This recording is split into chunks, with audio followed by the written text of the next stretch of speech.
26/1/1970 याद के यात्रा की संपूर्ण स्टेज।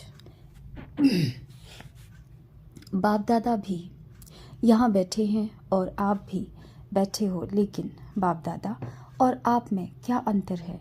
पहले भी साकार रूप में यहाँ बैठते थे, लेकिन अब जब बैठते हैं तो क्या फील होता है? जैसे साकार में बाप के लिए समझते थे कि लोन ले आए हैं, उसी समान अनुभव अभी होता है। अभी आते हैं मेहमान बनकर। यूँ तो आप सभी भी अपने को मेहमान समझते हो, लेकिन आपके और बाप के समझने में फ़र्क है। मेहमान उसको कहा जाता है जो आता है और जाता है।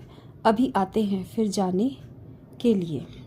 वह था बुद्धि योग का अनुभव। यह है प्रैक्टिकल अनुभव। दूसरे शरीर में प्रवेश हो कैसे कर्तव्य करना होता है, यह अनुभव बाप के समान करना है। दिन प्रतिदिन तुम बच्चों की बहुत कुछ समान स्थिति होती जाएगी। आप लोग भी ऐसे अनुभव करेंगे, सचमुच जैसे लोन लिया हुआ है, कर्तव्य के लिए मेहमान है। जब तक अपने को मेहमान नहीं समझते हो तब तक न्यारी अवस्था नहीं हो सकती है। जो ज़्यादा न्यारी अवस्था में रहते हैं उनकी स्थिति में विशेषता क्या होती है? उनकी बोली से, उनके चलन में से उपराम स्थिति का औरों को अनुभव होगा। जितना ऊपर स्थिति जाएगी उतना उपराम होते जाएंगे। शरीर में होते हुए भी इस उपराम अवस्था तक पहुंचना है। बिल्कुल देह और देही अलग महसूस हो, उसको कहा जाता है याद की यात्रा की संपूर्ण स्टेज। वह योग की प्रैक्टिकल सिद्धि। बात करते करते जैसे न्यारापन खींचे, बात सुनते भी जैसे कि सुनते नहीं, ऐसी भासना औरों को भी आए। ऐसी स्थिति की स्टेज को कर्मातीत अवस्था कहा जाता है। कर्मातीत अर्थात देह के बंधन से भी मुक्त। कर्म कर रहे हैं लेकिन उनके कर्मों का खाता नहीं बनेगा, जैसे कि न्यारे रहेंगे। कोई अटैचमेंट नहीं होगी। कर्म करने वाला अलग और कर्म अलग है। ऐसे अनुभव दिन प्रतिदिन होता जाएगा। इस अवस्था में जास्ती बुद्धि चलाने की भी आवश्यकता नहीं है। संकल्प उठा और जो होना है वही होगा। ऐसी स्थिति में सभी को आना होगा। मूल वतन जाने के पहले वाया सूक्ष्म वतन जाएंगे। वहाँ सभी को आकर मिलना है, फिर अपने घर चलकर फिर अपने राज्य में आ जाएंगे। जैसे साकार वतन में मेला हुआ वैसे ही सूक्ष्म वतन में होगा। वह फरिश्तों का मेला नज़दीक है। कहानियाँ बताते हैं ना, फरिश्ते आपस में मिलते थे, रूहों से बात करते थे। वही अनुभव करेंगे जो कहानियाँ गाई हुई हैं उसका प्रैक्टिकल में अनुभव होगा। उसी मेले के दिनों का इंतज़ार है। अभी सर्विस के निमित्त है, सभी कुछ भूले हुए बैठे हैं। उस अव्यक्त स्थिति में मन और तन व्यक्त देश में है, ऐसे अनुभव होता है। अच्छा, अपने को कहाँ के निवासी समझते हो? परमधाम के निवासी समझते हो? यह कितना समय याद रहती है? यह एक ही बात याद रहे कि हम परमधाम निवासी आत्मा इस अव्यक्त देश में ईश्वरीय कर्तव्य करने के निमित्त आए हुए हैं। मधुबन में आकर के विशेष कौन सा गुण लिया है? मधुबन का विशेष गुण है मधुरता। मधु अर्थात मधुरता, स्नेही। जितना स्नेही होंगे उतना बेहद का वैराग्य होगा। यह है मधुबन का अर्थ। अति स्नेही और इतना ही बेहद की वैराग्य वृत्ति। अगर मधुबन के विशेष गुण जीवन में धारण करके जाएं तो सहज ही संपूर्ण बन सकते हैं। फिर जो रूहानी टीचर्स बनना चाहिए तो नंबर 1 की टीचर बन सकते हो, क्योंकि जैसी अपनी धारणा होगी वैसी औरों को अनुभव में ला सकेंगे। इन दोनों गुणों की अपने में धारणा करनी है। मधुबन की लकीर से बाहर निकलने के पहले अपने में पूरी रीति यह भरकर जाना। एक स्नेह से दूसरे बेहद की वैराग्य वृत्ति से कोई भी परिस्थिति को सहज ही सामना करेंगे। सफलता के सितारे बनने के लिए यह 2 गुण मुख्य मधुबन की सौगात ले जाना है। जैसे कहाँ भी जाना होता है तो वहाँ जाते ही पूछा जाता है कि यहाँ की विशेष चीज़ क्या है, तो प्रसिद्ध विशेष चीज़ होती है वह ज़रूर साथ में ले जाते हैं। तो यहाँ मधुबन के 2 विशेष गुण अपने साथ ले जाना। जैसे स्थूल मधु ले जाते हो ना, वैसे यह सूक्ष्म मधुरता की मधु ले जाना। फिर सफलता ही सफलता है। असफलता आपके जीवन में से मिट जाएगी। सफलता का सितारा अपने मस्तक में चमकते हुए देखेंगे। तुम सफलता के सितारे हो व पुरुषार्थ के सितारे हो। क्या समझते हो? सफलता के सितारे हो। जैसा लक्ष्य होता है वैसा ही लक्षण होता है। अगर अब तक यही सोचते रहेंगे कि हम पुरुषार्थी हैं, तो ऐसा समझने से कई छोटी छोटी गलतियां अपने को माफ कर देते हो। समझते हो हम तो पुरुषार्थी हैं, इसलिए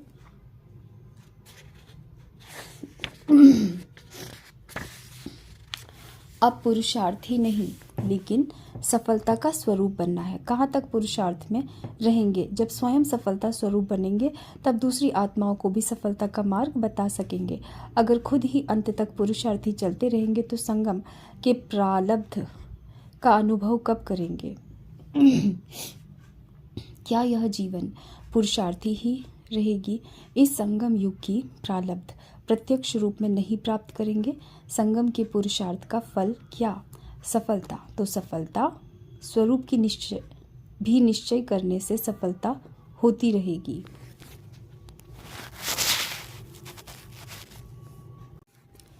जब यह समझेंगे कि मैं हूँ ही सफलता का सितारा, तो असफलता कैसे आ सकती है? सर्वशक्तिवान की संतान कोई कार्य में असफल नहीं हो सकती। अपने मस्तक में विजय का सितारा देखते हो या देखेंगे? विजय तो निश्चित है ही ना। विजय अर्थात सफलता। अभी समय बदल रहा है। जब समय बदल गया तो अपने पुरुषार्थ को भी बदलेंगे ना। अब आपने सफलता का रूप दिखला दिया तो बच्चे भी रूप में व्यक्त देह में होते सफलता का रूप नहीं दिखाएंगे। अपने को सदैव सफलता का मूर्त ही समझो। निश्चय को विजय कहा जाता है। जैसा विश्वास रखा जाता है वैसा ही कर्म होता है। निश्चय में कमी होगी तो कर्म में भी कमी हो जाएगी। स्मृति शक्तिवान है तो स्थिति और कर्म भी शक्तिवान होंगे। इसलिए कभी भी अपनी स्मृति को कमज़ोर नहीं रखना। शक्ति दल व पांडव कब असफल हो सकते हैं क्या? अपनी कल पहले वाली बात याद है कि पांडवों ने क्या किया था? विजयी बने थे। तो अब अपने स्मृति को श्रेष्ठ बनाओ। अब संगम पर है विजय का तिलक। फिर इस विजय के तिलक से राज तिलक मिलेगा। इस विजय के तिलक को कोई मिटा नहीं सकते। ऐसा निश्चय है जो विजयी रतन है उनकी हर बात में विजय ही विजय है। उनकी हार हो नहीं सकती। हार तो बहुत जन्म खाते रहे, अब आकर विजयी बनने बाद फिर हार क्यों? विजय हमारी ही है। ऐसा एक बल एक भरोसा हो। बच्ची यदि ज्ञान में नहीं चलती है तो क्या करे? अगर कोई इस मार्ग में नहीं चल सकते हैं तो शादी करनी ही पड़े। उन्हों की कमजोरी भी अपने ऊपर से मिटानी है। साक्षी हो, मजबूरी भी करना होता है। वह हुआ फर्ज, लगन नहीं है। फर्ज पालन करते हैं। एक होता है लगन से करना, एक होता है निमित्त फर्ज निभाना। सभी आत्माओं का एक ही समय यह जन्म सिद्ध अधिकार लेने का पार्ट नहीं है। परिचय मिलना तो ज़रूर है, पहचानना भी है, लेकिन कोई का पार्ट अभी है, कोई का पीछे। बीजों में से कोई झट फल देता है, कोई देरी से फल देता है। वैसे ही यहाँ भी हरेक को अपने समय पर पार्ट है। फर्ज समझ करेंगे तो माया का मर्ज नहीं लगेगा, नहीं तो वायुमंडल का असर लग जाता है। इसलिए फर्ज समझ करना है। फर्ज और मर्ज में सिर्फ एक बिंदी का फर्क है, लेकिन बिंदी रूप में न होने के कारण फर्ज भी मर्ज हो जाता है। जो मददगार है उन्हों को मदद तो सदैव मिलती है। बाप की मदद हर कार्य में कैसे मिलती है यह अनुभव होता है। एक दो के विशेष गुण को देख एक दो को आगे रखना है। किसको आगे रखना, यह भी अपने को आगे बढ़ाना है। शिव जयंती पर आवाज़ फैलाना सहज होता है। जितनी हिम्मत हो उतना करो, क्योंकि फिर समय ऐसा आना है जो इस सर्विस के मौके भी कम मिलेंगे, इसलिए जितना कर सकते हो उतना करो। भूले क्यों होती हैं, उसकी गहराई में जाना है, अंतर्मुख हो सोचना चाहिए, यह भूल क्यों हुई। यह तो माया का रूप है। मैं तो रचयिता बाप का बच्चा हूँ। अपने साथ एकांत में ऐसे ऐसे बात करो, उभारने की कोशिश करो। कहाँ भी जाना होता है तो अपना यादगार छोड़ना होता है और कुछ ले जाना होता है। तो मधुबन में विशेष कौन सा यादगार छोड़ा। एक एक आत्मा के पास एक ईश्वरीय स्नेह और सहयोग का यादगार छोड़ना है। जितना एक दो के स्नेही सहयोगी बनते हैं उतना ही माया के विघ्न हटाने में सहयोग मिलता है। सहयोग देना अर्थात सहयोग लेना, परिवार में आत्मिक स्नेह देना है और माया पर विजय पाने का सहयोग लेना है। यह लेन देन का हिसाब ठीक रहता है। इस संगम समय पर ही अनेक जन्मों का संबंध जोड़ना है। स्नेह है संबंध जोड़ने का साधन। जैसे कपड़े सिलाई करने का साधन धागा होता है, वैसे ही भविष्य संबंध जोड़ने का साधन है स्नेह रूपी धागा। जैसे यहाँ जोड़ेंगे वैसे वहाँ जुटा हुआ मिलेगा। जोड़ने का समय और स्थान यह है। ईश्वरीय स्नेह भी तब जुड़ सकता है जब अनेक के साथ स्नेह समाप्त हो जाता है। तो अब अनेक स्नेह समाप्त कर एक से स्नेह जोड़ना है। वह अनेक स्नेह भी परेशान करने वाले हैं और यह एक स्नेह सदैव के लिए परिपक्व बनाने वाला है। अनेक तरफ से तोड़ना और एक तरफ जोड़ना है। बिना तोड़े कभी जुट नहीं सकता। अभी कमी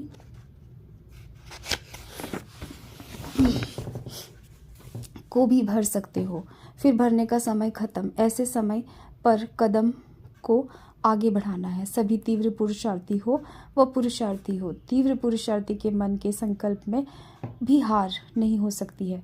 ऐसी स्थिति बनानी है जो संकल्प में भी माया से हार न हो। इसको कहा जाता है तीव्र पुरुषार्थी। वे शुद्ध संकल्पों में पहले से ही मन को बिजी रखते हैं तो संकल्प नहीं आएंगे।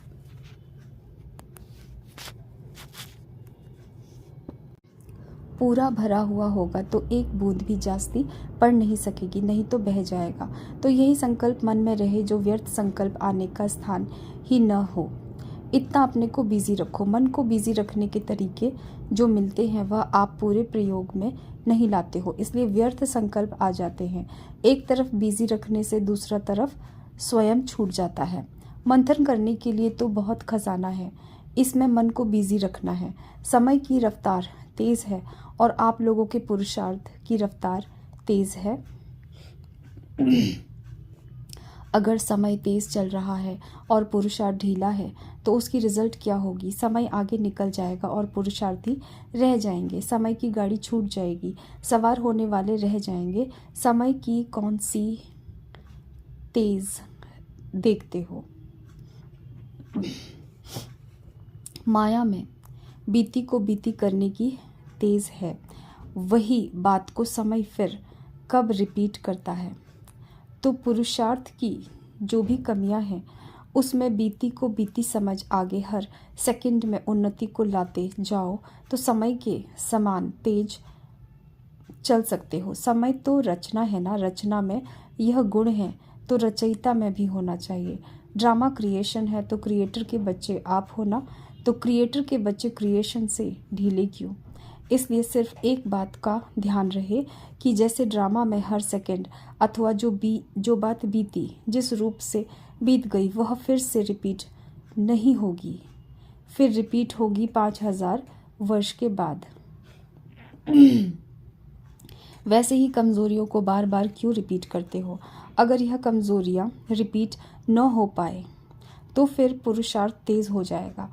जब कमज़ोरी समेटी जाती है तब कमज़ोरी की जगह पर शक्ति भर जाती है।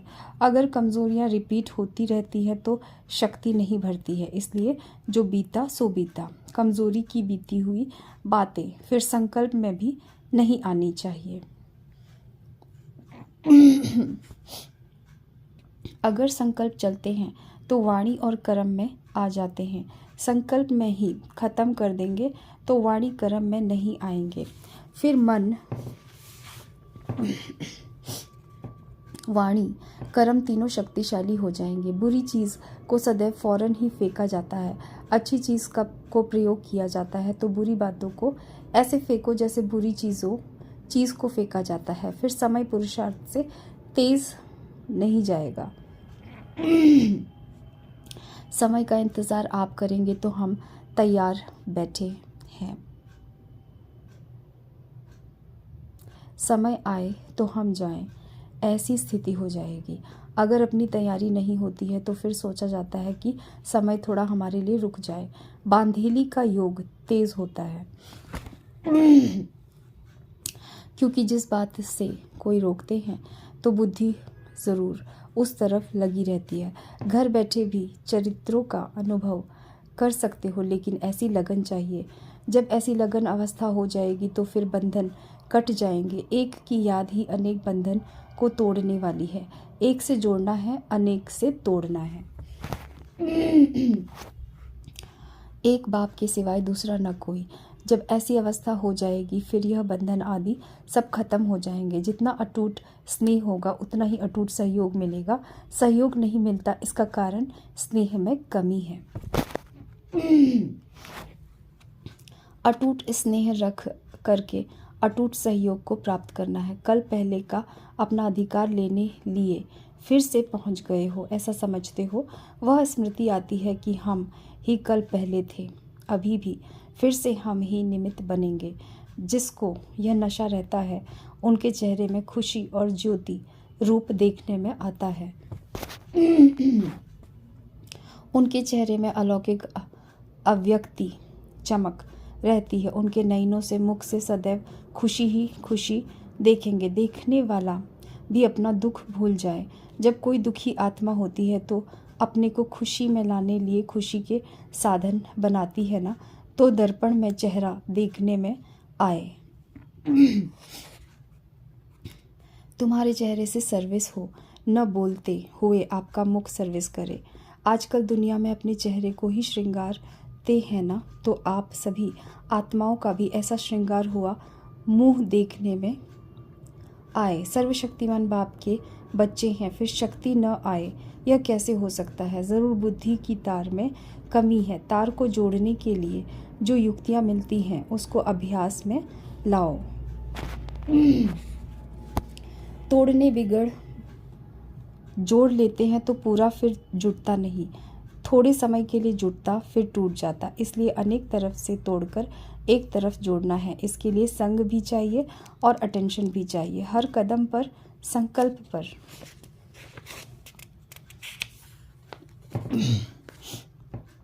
अटेंशन। संकल्प जो उठता है वह चेक करो कि यह हमारा संकल्प यथार्थ है व नहीं। इतना अटेंशन जब संकल्प पर हो तब वाणी भी ठीक और कर्म भी ठीक रहे। संकल्प और समय दोनों ही संगम युग के विशेष खजाने हैं जिससे बहुत कमाई कर सकते हो। जैसे स्थूल धन को सोच समझकर प्रयोग करते हैं कि एक पैसा भी व्यर्थ न जाए, वैसे ही यह संगम का समय और संकल्प व्यर्थ न जाए। अगर संकल्प पावरफुल है तो अपने ही संकल्प के आधार पर अपने लिए सतयुगी सृष्टि लाएंगे। अपने ही संकल्प कमज़ोर हैं तो अपने लिए त्रेतायुगी सृष्टि लाते हैं। यह खजाना सारे कल्प में फिर नहीं मिलेगा। तो जो मुश्किल से एक ही समय पर मिलने वाली चीज़ है उसका कितना मूल्य रखना चाहिए। अभी जो बना सो बना, फिर बने हुए को देखना पड़ेगा। बना नहीं सकेंगे, अभी बना सकते हो, उसका अब थोड़ा समय है। दूसरों को तो कहते हो बहुत गई थोड़ी रही, लेकिन अपने साथ लगाते हो समय थोड़ा रहा है लेकिन काम बहुत करना है। अपने आप से दृढ़ प्रतिज्ञा करो कि आज से फिर यह बातें कभी नहीं रहेंगी। यह संस्कार अपने में फिर इमर्ज नहीं होने देंगे। यह व्यर्थ संकल्प कभी भी उत्पन्न नहीं होने देंगे। जब ऐसी दृढ़ प्रतिज्ञा करेंगे तब ही प्रत्यक्ष फल मिलेगा। अब दिन बदलते जाते हैं तो खुद को भी बदलना है। अब ढीले पुरुषार्थ के दिन चले गए, अब है तीव्र पुरुषार्थ करने का समय। तीव्र पुरुषार्थ के समय अगर कोई ढीला पुरुषार्थ करे तो क्या कहेंगे? इसलिए अब जोश में आओ, बार बार बेहोश न हो। संजीवनी बूटी साथ में रख सदैव जोश में रहो, बाकी हाँ करेंगे, हो जाएगा, देख लेंगे, यह अक्षर अभी न निकले, ऐसी बातें बहुत समय सुनी। अब बाप दादा यही सुनने चाहते हैं कि हाँ बाबा करके दिखाएंगे। अपनी चलन में अलौकिकता लाओ तो चलन की आकर्षण लौकिक संबंधियों आदि को भी स्वयं खींचेगी। लौकिक संबंध में वाणी काम नहीं करती, चलन की आकर्षण होगी। तो अब बहुत तेज से चलना है। अभी ऐसा बदल कर दिखाओ जो सभी के आगे एग्जाम्पल बनो। अब 1 सेकंड भी नहीं गंवाना है, चेक आप कर सकते हो। अब समय बहुत थोड़ा रह गया है। समय भी बेहद की वैरागी वृत्ति को उत्पन्न करता है, लेकिन समय के पहले तो अपनी मेहनत से करेंगे तो उनका फल ज़्यादा मिलेगा। जो खुद नहीं कर सकेंगे उन्हों के लिए समय हेल्प करेगा, लेकिन वह समय की बलिहारी होगी, अपनी नहीं। कितनी बार बाप दादा से मिले हुए हो। यह स्मृति है कि अनेक बार यह जन्म सिद्ध अधिकार मिला है। कितना बड़ा अधिकार है, तो कई प्रयत्नों से भी नहीं प्राप्त हो सकता, यह सहज ही प्राप्त हो रहा है, ऐसा अनुभव किया है। समय बाकी कितना है और पुरुषार्थ क्या किया है, दोनों की परख है। समय कम है और पुरुषार्थ बहुत करना है। जब कोई स्टूडेंट लास्ट टाइम पर आकर दाखिल होते हैं तो वह थोड़े समय में कितनी मेहनत करते हैं। जितना समय तेज जा रहा है इतना तेज पुरुषार्थ है। कब शब्द निकाल ही देना चाहिए। जो तीव्र पुरुषार्थी होते हैं वह कब शब्द नहीं बोलते, अब बोल देंगे, अब बोलेंगे, अब से करेंगे। यह संगम समय का 1 सेकंड भी कितना बड़ा मूल्यवान है। 1 सेकंड भी व्यर्थ गया तो कितनी कमाई व्यर्थ हो जाएगी। पूरे कल्प की तकदीर बनाने का यह थोड़ा समय है। 1 सेकंड पद्मों की कमाई करने वाला भी है और 1 सेकंड पद्मों की कमाई गवाता है। ऐसे समय को परख करके फिर पाँव को तेज करो। समस्याएं तो बनती रहेंगी। स्थिति इतनी पावरफुल हो जो परिस्थितियां स्थिति से बदल जाएं। परिस्थिति के आधार पर स्थिति न हो, स्थिति परिस्थिति को बदल सकती है, क्योंकि सर्वशक्तिवान के संतान हो तो क्या ईश्वरीय शक्ति परिस्थिति को नहीं बदल सकती। रचयिता के बच्चे रचना को नहीं बदल सकते। रचना पावरफुल होती है, वह रचयिता के बच्चे रचना के अधीन कैसे होंगे। अधिकार रखना है न कि अधीन होना है। जितना अधिकार रखेंगे उतना परिस्थितियां भी बदल जाएंगी। अगर उनके पीछे पड़ते रहेंगे तो और ही सामना करेंगे। परिस्थितियों के पीछे पड़ना ऐसे है जैसे कोई अपनी परछाई को पकड़ने से वह हाथ आती है और ही आगे बढ़ती है तो उसको छोड़ दो। वायुमंडल को बदलना यह तो बहुत सहज है। इतनी छोटी सी अगरबत्ती खुशबू की चीज़ भी वायुमंडल को बदल सकती है, तो ज्ञान की शक्ति से वायुमंडल को नहीं बदल सकते। यह ध्यान रखना है, वायुमंडल को सदैव शुद्ध रखना है। लोग क्या भी बोले, जिस बात में अपनी लगन नहीं होती है तो वह बात सुनते हुए जैसे नहीं सुनते। तन भल वहाँ हो लेकिन मन नहीं। ऐसे तो कई बार होता है, मन कोई और तरफ होता है और वहाँ बैठे भी जैसे नहीं बैठते हैं।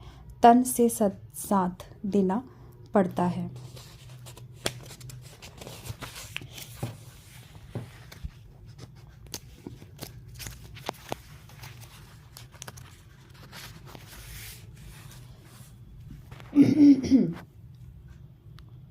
लेकिन मन से नहीं। उसके लिए सिर्फ अटेंशन देना है। जब तक हिम्मत न रख, पाँव नहीं रखा है तो ऊंची मंजिल लगेगी। अगर पाँव रखेंगे तो फिर लिफ्ट की तरह झट पहुंच जाएंगे। हिम्मत रखो तो चढ़ाई भी लिफ्ट बन जाएगी। तो हिम्मत का पाँव रखो, कर सकते हो। सिर्फ लोक लाज का त्याग और हिम्मत की धारणा चाहिए। 1-2 का सहयोग भी बड़ी लिफ्ट है। परिस्थितियां तो आएंगी लेकिन अपनी स्थिति पावरफुल चाहिए, फिर जैसा समय वैसा तरीका भी टच होगा। अगर समय प्रमाण युक्ति नहीं आती है तो समझना चाहिए योग बल नहीं है। योग युक्त है तो मदद भी ज़रूर मिलती है। जो यथार्थ पुरुषार्थी हैं उनके पुरुषार्थ में इतनी पावर रहती है, ज़्यादा सोचना भी नहीं चाहिए। अनेक तरफ लगाव है, फिर माया की अग्नि भी लग जाती है। परंतु लगाव नहीं होना चाहिए। फ़र्ज़ तो निभाना है लेकिन उसमें लगाव न हो। ऐसा पावरफुल रहना है जो औरों के आगे एग्जाम्पल हो। जो एग्जाम्पल बनते हैं वह एग्जामिन में पास होते हैं। एग्जामिन देने लिए एग्जाम्पल बन दिखाओ, जो सभी देखे कि ये कैसे नवीनता में आ गए हैं। ऐसा सर्विसिएबल बनना है जो आपको देख औरों को प्रेरणा मिले। पहले जो शक्तियाँ निकली उन्होंने इतनी शक्तियों को निकाला। आप शक्तियाँ फिर सृष्टि को बदलो। इतना आगे जाना है, गीत भी है ना। हम शक्तियाँ दुनिया को बदल कर दिखाएंगे। सृष्टि को कौन बदलेंगे? जो पहले खुद बदलेंगे। शक्तियों की सवारी शेर पर दिखाते हैं। कौन सा शेर? यह माया जो शेरनी रूप में सामना करने आती है। उनको अपने अधीन कर सवारी बनाना, अर्थात उनकी शक्ति को खत्म करना। ऐसी शक्तियाँ जिनकी शेर पर सवारी दिखाते हैं वही तुम हो ना। वह सभी का ही चित्र है। ऐसी शेरनी शक्तियाँ कभी माया से घबराती नहीं, लेकिन माया उनसे घबराती है। ऐसे माया जीत बने होना। शक्ति बिगर बंधन नहीं टूटेंगे। याद की शक्ति है, एक बाप दूसरा न कोई। ऐसा सौभाग्य कोटों में कोई को मिलता है। इतना बदमा बदम भाग्यशाली अपने को समझते हो। शक्ति दल बहुत कमाल कर सकता है। जो हड्डी सेवा करने वाले होते हैं उनको बाप भी मदद करता है। जो स्नेही हैं उनसे बाप भी स्नेह करता है। बाप के भी वही बच्चे सामने रहते हैं। भले कोई कितना भी दूर हो, लेकिन बाप दादा के दिल के नज़दीक है। सभी से अच्छी सौगात है अपने इस चेहरे को सदैव हर्षित बनाना। कभी भी कोई परेशानी की रेखा न हो। जैसे संपूर्ण चंद्रमा कितना सुंदर लगता है, वैसे अपना चेहरा सदैव हर्षित रहे। चेहरा ऐसा चमकता हुआ हो जो और भी आपके चेहरे में अपना रूप देख सके। चेहरा दर्पण बन जाए। अनेक आत्माओं को अपना मुखड़ा दिखलाना है। अभी पद्मा पदम भाग्यशाली बनना है, महादानी बनना है। रहम दिल बाप के बच्चे सर्व आत्माओं पर रहम करना है। इस रहम की भावना से कैसी भी आत्माएं बदल सकती हैं। सारे दिन में यह चेक करो कि कितने रहम दिल बने, कितनी आत्माओं पर रहम करना है। इस रहम की भावना से कैसी भी आत्माएं बदल सकती है। सारे दिन में यह चेक करो कि कितने रहम दिल बने, कितनी आत्माओं पर रहम किया। दूसरों को सुख देने में भी अपने में सुख भरता है। देना अर्थात लेना। दूसरों को सुख देने से खुद भी सुख स्वरूप बनेंगे, कोई विघ्न नहीं आएंगे। दान करने से शक्ति मिलती है। अंधों को आंखें देना कितना महान कार्य है। आप सभी का यही कार्य है। अज्ञानी अंधों को ज्ञान नेत्र देना और अपनी अवस्था सदैव अचल हो। तुम बच्चों की स्थिति का ही यह अचल घर यादगार है। जैसे बाप दादा एक रस रहते हैं, वैसे बच्चों को भी एक रस रहना है। जब एक के ही रस में रहेंगे तो एक रस अवस्था में रहेंगे। अच्छा।